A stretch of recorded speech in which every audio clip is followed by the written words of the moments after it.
Hey guys, this is PK for AtomicZebra.com, and today we're going to tackle a great topic: when the heckler burns your hands.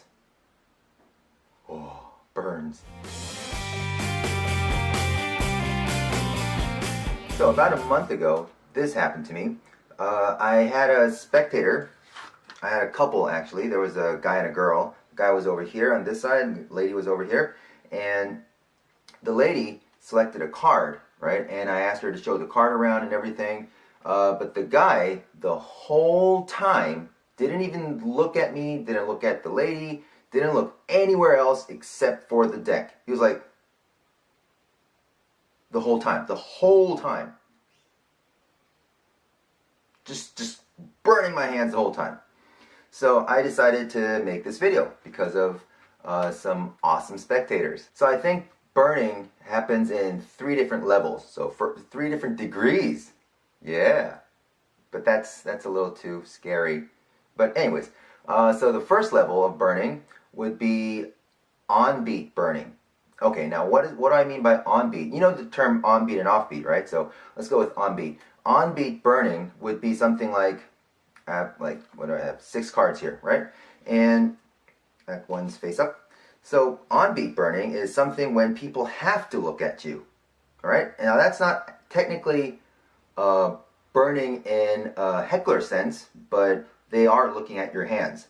Okay, so let's say you need to show 4 cards, so you do an Elmsley, right? And you do a Jordan, right? And that's 4 cards, right?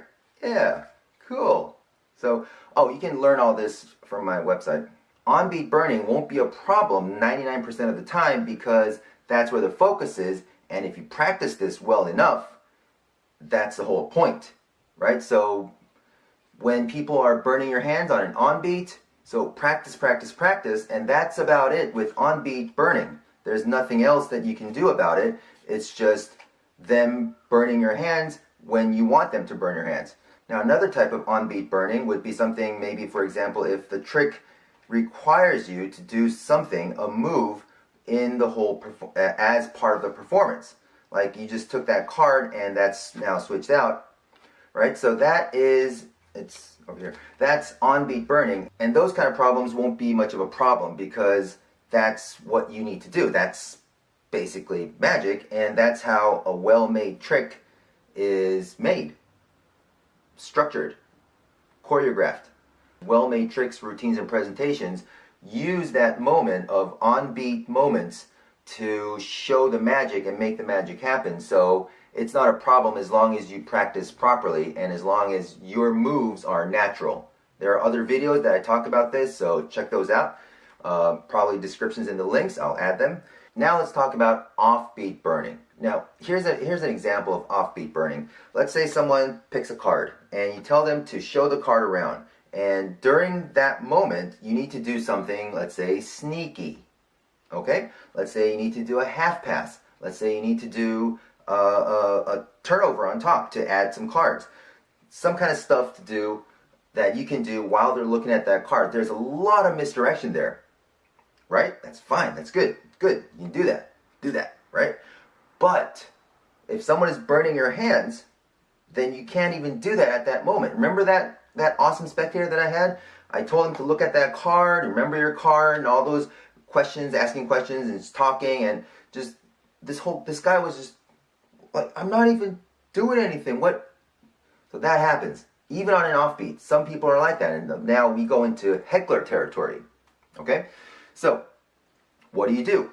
Let's say, for example, you want to flip over the top card while they're looking at the selection, and you want to add this on top. Okay? Let's say you want to do that. But the guy's burning your hands. Now, you can turn around, but then that will ruin the whole moment because the heckler burning your hands is basically challenging you to do something under his nose. And you don't want to lose control of that challenge. So, what you need to do is find an alternate move that will achieve the same thing, but will not be as apparent of a move as the other move that you were planning on doing. Let's say, for example, you get that card back and you show this card and you say, all right, so we're going to take this card and we'll put it like that. We'll bury it in somewhere. Yeah.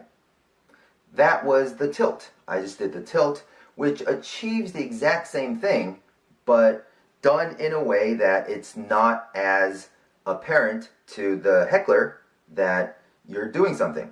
Because even with the tilt, if you have a get ready, if you do a get ready, I forgot the name of the get ready. I'll add it in the comments, but there's a name for that get ready. It's a very common get ready, but there's actually a name for that. Anyway, so if you do that get ready, the heckler will spot it. But if you take this card, put it on top, and if they sign their name, it's even better. You blow on it because Sharpie ink doesn't dry that easily. So anyways, you do that, and now you handle the card, and this is when you do the tilt move, and now you do the tilt straight away. So you're doing everything under cover of your natural movements, and you're taking that offbeat moment and making it into an onbeat moment with another move. So you switch those out, then you're fine, because onbeat burning is fine. All right, it's 99% of the time it's fine, unless you just make a mistake. Like I said, it's fine. So you take an onbeat burning, make it into. So you take an offbeat burning and make it into an onbeat burning moment, and you're safe. Does that make sense? Cool. So next,